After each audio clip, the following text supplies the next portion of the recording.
ये सिर्फ और सिर्फ जनता को बेवकूफ बनाते हैं, पॉलिटिकल ड्रामास करते हैं, पब्लिक को बेवकूफ बनाना इनका काम है। इनको गवर्नेंस के साथ कोई मतलब नहीं है। महज एक राजनीतिक नौटंकी बन गई है। अगर अरविंद केजरीवाल जी इतने पाक साफ थे, इतनी नैतिकता की दुहाई देने वाले, मैंने पूरे देश में पहला ऐसा मुख्यमंत्री देखा है जिसने सबको भ्रष्टाचारी कह दिया। इस्तीफा बहुत पहले आ जाना चाहिए था। अभी तो बहुत लेट हो गया है। इनको पहले आ जाना चाहिए था इस्तीफा देने। इन्होंने पॉलिटिकल स्टंट करा है। इतना टाइम लेने के बाद ये वेट कर रहे थे किसी चीज़ का कि कोई मुझे जेल से निकाल ले। सर पूरा पॉलिटिकल व्यू है ये कि आप इस्तीफा दे रहे हैं, लेकिन आपका इस्तीफा को पता ही नहीं चल रहा कि कौन सा टाइम है, पहले दे रहे हैं या बाद में दे रहे हैं। लेकिन अभी जो सिचुएशन है पूरा पॉलिटिकल व्यू है, कोई आइडिया नहीं है। दिल्ली के मुख्यमंत्री अरविंद केजरीवाल के इस्तीफे के ऐलान के बाद अब दिल्ली में राजनीतिक हलचल तेज हो चुकी हैं। दिल्ली की जनता इसको क्या मानती है? इसको पॉलिटिकल ड्रामा देखती है, कोई पॉलिटिकल स्टंट देखती है? सीधा दिल्ली की जनता से बात करते हैं। हमारे साथ राजेंद्र नगर के लोग हैं, इनसे बात करते हैं। सीएम ने इस्तीफे का ऐलान कर दिया है। नए सीएम कौन होगा? इस इस्तीफे को कैसे देखते हैं आप? या इस्तीफा पहले देना चाहिए था? क्या कहना है आपका?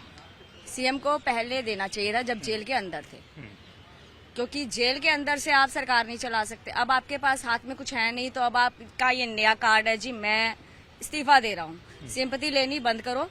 दिल्ली की जनता बेवकूफ नहीं है, समझदार है। और अब मुझे ये लगता है कि अब दिल्ली की जनता को और जागरूक होना चाहिए कि फिर प्लेइंग कार्ड्स खेले जाएंगे, फिर वो सिंपैथी कार्ड खेला जाएगा, मुझे आप बताओ मुझे कैसे करना है। नहीं चाहिए भाई। बस राजनीति अच्छी बात है, लेकिन दिलों से आप राजनीति मत खेलिए। क्या मानते? पॉलिटिकल स्टंट मानते हैं? पॉलिटिकल स्टंट है। जब उनको लग रहा है कि हाँ आप चारों तरफ से घिर गए हैं, आप सरकार चला नहीं पा रहे हो। आपके सामने अभी हमारे राजेंद्र नगर में ही आपने देख लिया 3 मौतों का तांडव। और भी कई जगहों पे कितने केसेस होंगे, लेकिन क्या दिल्ली की सरकार ने कहीं कोई इनिशिएटिव लिया काम का ढंग का? नहीं लिया। और उसके बाद आप बोलो कि मैं अभी भी सीएम हूँ। सीएम को तो पूरा का पूरा इस्तीफा देना चाहिए, पूरा मंत्रिमंडल इनका इस्तीफा चाहिए हमें। अब सीएम ने इस्तीफा दिया है। नए सीएम के फेस के तौर पे किसको देखते हैं आप आम आदमी पार्टी में? नए सीएम का ऐसा है, अभी तो विधायकों की बैठक होगी, उसमें ही निर्णय लिया जाएगा। ये अभी से ही विचार रखना और अपना निर्णय देना हमारे जैसे कार्यकर्ताओं को ठीक नहीं लगता। जो पार्टी डिसाइड करेगी हम उसी को उसका निर्णय स्वीकार करेंगे, चाहे कोई भी हो वो। विपक्ष सवाल उठा रहा है, कह रहे हैं ये ड्रामा है पॉलिटिकल। देखिए, राजनीति में विपक्ष का काम यही है कि कोई भी काम करो उसको ड्रामा ही डिक्लेयर करो। जब वो इस्तीफा मांग रहे थे तो कह रहे थे कि इस्तीफा नहीं दे रहे। जब इस्तीफा दे दिया तो अब समय के ऊपर इनको निर्णय जो लिया गया है वो उनके ऊपर इनको आशंकाएं हैं।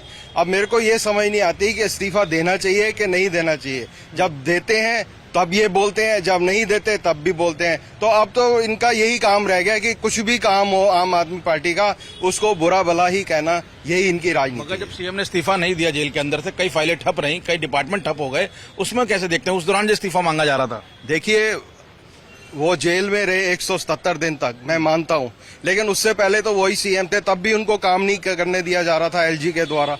जो फाइलें थी वो सब अटका के रखते थे एलजी साहब। कोई भी निर्णय लेना हो एलजी ही लेते थे। तो उस वक्त भी वही सिचुएशन थी और जेल के जाने के बाद भी वही सिचुएशन थी। तो मेरे ख्याल से उससे कोई फर्क नहीं पड़ता था कि वो जेल से काम करे या अंदर से काम। अल्टीमेटली हमारे एलजी साहब ने ही निर्णय लेने थे सारे।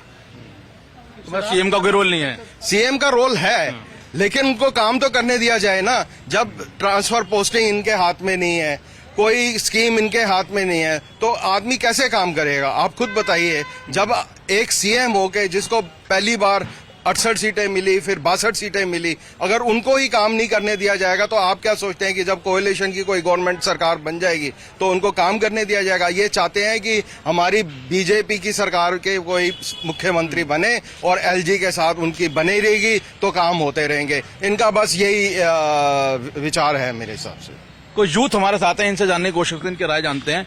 सीएम ने जिस तरीके से इस्तीफा दिया है, आप नए सीएम के तौर पे आप दिल्ली में कौन से मिनिस्टर को देखते हैं, कौन से एमएलए को देखते हैं, और क्या लगता है इस्तीफा थोड़ा पहले आना चाहिए था या नहीं? इस्तीफा बहुत पहले आ जाना चाहिए था। अभी तो बहुत लेट हो गया है। इनको पहले आ जाना चाहिए था इस्तीफा देने। इन्होंने पॉलिटिकल स्टंट करा है। इतना टाइम लेने के बाद ये वेट कर रहे थे किसी चीज का कि कोई मुझे जेल से निकाल ले तो मैं आके सीएम की पावर फिर से ले लूं। ये इसीलिए कर रहे थे। और नए के तौर पे तो मैं गंभीर को देखता हूँ, गौतम गंभीर जी को। मगर वो तो अब राजनीति में नहीं है, संन्यास ले चुके हैं वो। तो वापस भी तो आ सकते हैं। कैसे देखते दिल्ली की राजनीति जो इस वक्त चल रही है दिल्ली के अंदर? सीएम इस्तीफा दे रहे हैं, नए सीएम आने वाले हैं, विपक्ष कह रहा है सीएम को पहले इस्तीफा देना चाहिए था, लेकिन सीएम का उनका कहना है कि अब कोर्ट से हम जीत चुके हैं, जब तक जनता में नहीं जीतेंगे जब तक दोबारा सीएम नहीं बनेंगे। कैसे देखते हैं आप? सर पूरा पॉलिटिकल व्यू है ये कि आप इस्तीफा दे रहे हैं, लेकिन आपका इस्तीफा वो पता ही नहीं चल रहा कि कौन सा टाइम है, पहले दे रहे हैं या बाद में दे रहे हैं। लेकिन अभी जो सिचुएशन है पूरा पॉलिटिकल व्यू है, कोई आइडिया नहीं अभी तो ज़्यादा। क्या लगता है आम आदमी पार्टी को आगे इसका फायदा होगा या नहीं होगा? सर फायदा और नुकसान का तो मेरे को पता नहीं है ज़्यादा, लेकिन हाँ हो सकता है फायदा। जिस तरीके से कोर्ट से जमानत मिली अरविंद केजरीवाल जी को, वो उसके बाद एक जीत का जश्न मनाया जा रहा है कि उनका कहना है कि सच्चाई की जीत हुई है, लेकिन उसके बाद उन्होंने इस्तीफा दिया। उनका कहना है कि मैं कोर्ट में तो जीत चुका हूं, लेकिन जनता की अदालत में जीतना चाहता हूं। तो क्या लगता है इस्तीफा पहले आना चाहिए था या अब आया है तो कोई पॉलिटिकल ड्रामा है? और नया सीएम कौन होगा इसको कैसे देखते हैं आप? देखिए, नया सीएम का तो मैं अभी कुछ नहीं कह सकता, वो आम आदमी पार्टी का एक अंदरूनी मामला है, क्योंकि उन्होंने कैबिनेट से डिसॉल्व नहीं करी है कि नई सरकार बनेगी तो जो जनता तय करेगी, हम तय कर सके कि नया सीएम किसका आएगा। तो अभी उन्होंने अपना इस्तीफा दिया, तो वो उनका पॉलिटिकल इंटरनल मैटर है, उसमें हम कुछ भी बयानबाजी नहीं कर सकते। हाँ, ये जो कुछ भी हुआ है, उनका जेल से छूटना, इस्तीफा देना, ये ऑल स्क्रिप्टेड है। इसमें आम आदमी पार्टी और बीजेपी, ये दोनों एक ही सिक्के के दो पहलू हैं। ये पूरी रणनीति के हिसाब से सब कुछ तय है, सब कुछ स्क्रिप्टेड है। इनकी राजनीति हरियाणा में से भी इसमें जुड़ी हुई है, क्योंकि हरियाणा के इलेक्शन सामने खड़े हैं जिसमें कांग्रेस की सरकार आ रही है। बीजेपी का मेन जो टारगेट रहा है शुरू से कांग्रेस रहा है, और उनको मालूम है अगर कांग्रेस पावर में आती है तो बीजेपी कमजोर होती है, तो वो अपनी बी टीम का सहारा लेती है। दिल्ली में तो आम आदमी पार्टी आई तो कांग्रेस बीजेपी कमजोर हो गई। मैं आ रहा हूँ ना सर, आ रहा हूँ। उनका मेन मकसद आम आदमी पार्टी को इसलिए लाना था कि कांग्रेस ना आ सके। तो आपका कहना है कि इस्तीफे के पीछे बीजेपी है? बिल्कुल है सर, ऑल स्क्रिप्टेड है। जिस दिन अलायंस नहीं हुआ, नेक्स्ट डे इनके रिलीज के ऑर्डर आ चुके। पहले क्यों नहीं आए? नहीं, वो तो कोर्ट की जब डेट होगी तब आएंगे ना। पीएम सर हमारे नरेंद्र मोदी जी चीफ जस्टिस के घर कहाँ गए थे? I don't think sir. बहुत स्क्रिप्टेड है सर, बहुत बारीक लाइन है, थिंक इट, बहुत बारीक लाइन है। आम आदमी पार्टी और बीजेपी एक ही सिक्के के दो पहलू। ये सिर्फ और सिर्फ जनता को बेवकूफ बनाते हैं, पॉलिटिकल ड्रामास करते हैं, पब्लिक को बेवकूफ बनाना इनका काम है। इनको गवर्नेंस के साथ कोई मतलब नहीं है। ये महज एक राजनीतिक नौटंकी बन गई है। अगर अरविंद केजरीवाल जी इतने पाक साफ थे, इतनी नैतिकता की दुहाई देने वाले, मैंने पूरे देश में पहला ऐसा मुख्यमंत्री देखा है जिसने सबको भ्रष्टाचारी कह दिया। ये जनता से, लोगों से संवाद करते थे कि भ्रष्टाचार कैसे मिटाएं। आज अगर इन्होंने इस्तीफा देना ही था तो आज से जिस दिन वो दागदार हुए, दिल्ली में शराब का ठेका इन्होंने खोला एलजी से बिना परमिशन के। अभी भाई साहब कह रहे थे कि एलजी काम नहीं करने दे रहे, तो शराब का ठेका खोलने का लाइसेंस क्या एलजी ने दिलवाया था? दिल्ली में आप 3 महीने, 4 महीने, 6 महीने से जेल में हैं, आपके 3 मंत्री जेल में हैं। दिल्ली में प्रशासनिक ढांचा एकदम बिफर गया है, लोगों को मतलब काम करने की अवसर ही नहीं मिल रहा, और आप सब एलजी पे डाल देते हो। यही राजेंद्र नगर में 3 बच्चों की मौत हो जाती है, प्रशासनिक ढांचा एकदम लचर है। आप देखिए, नालियां आज तक साफ नहीं हुई। ये सब आपका, पहले तो आप कहते थे नगर निगम हमें दे दो, हम दिल्ली को ऐसा बना देंगे, पेरिस बना देंगे, लंदन बना देंगे। अब नगर निगम भी आपके पास है, तो आप बचना क्यों चाहते हैं? आज जनता सवाल पूछ रही है।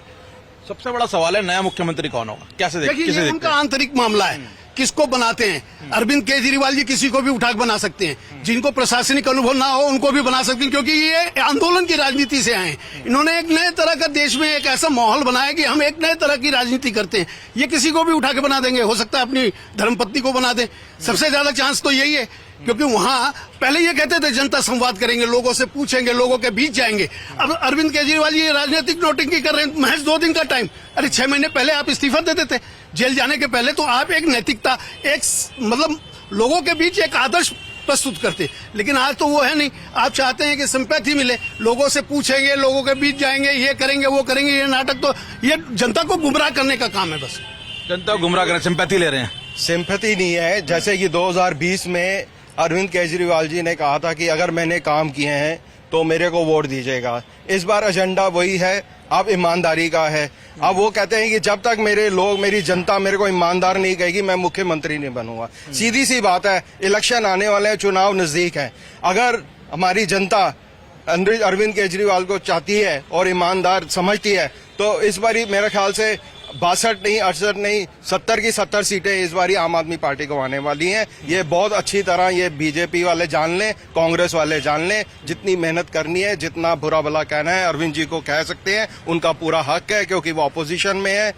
मेरा कहना है कि ईमानदारी के नाम पर अगर हमने आम आदमी पार्टी ने अरविंद केजरीवाल जी ने काम किया है और काम करने की कोशिश भी की है ईमानदारी से, तो इस बार अरविंद केजरीवाल जी निश्चित तौर पर पुनः मुख्यमंत्री दिल्ली के बनेंगे। मैं इनसे ईमानदारी का ये थी दिल्ली की जनता की राय। अलग अलग राय है दिल्ली की जनता की। किसी को पॉलिटिकल नौटंकी लगती है तो किसी का कहना है कि जो सीधा जनता की अदालत में जा रहे हैं और वहां पे उनको जो भी मैंडेट मिलेगा उसको लेके वो दोबारा मुख्यमंत्री बन सकते हैं।